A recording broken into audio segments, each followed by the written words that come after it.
today.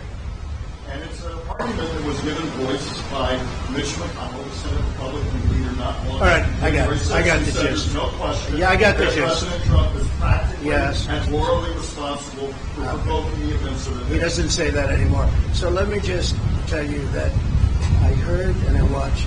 And the one thing I'll say is they kept saying about what I said right after the insurrection.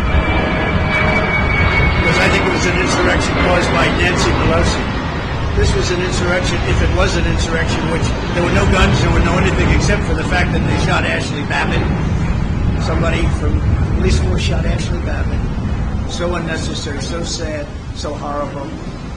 But there were no guns, there were no anything. But if you take a look at my words, right after, you take a look at my speech from the Rose Garden, which was very shortly after, or you take a look at I'm only on Truth now, but at that time, we were tweeting, and I was on Twitter.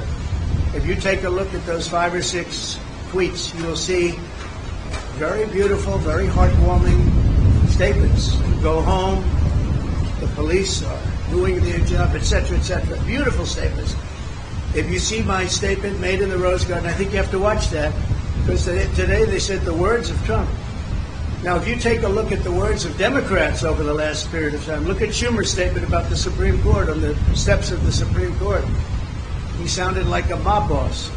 Take a look at any of them. Take a look at any. We put together a tape of vicious, violent statements made by Democrats. Nobody brings that up. Take a look at Maxine Waters and the vicious statements that she made. I didn't do that. I said peacefully and patriotically. The speech was called Peacefully and Patriotically. It's peacefully and patriotically. He said I said bad statement. It was the exact opposite. So I think you should take a look at the statements that I made before and after, and you'll see a whole different dialogue.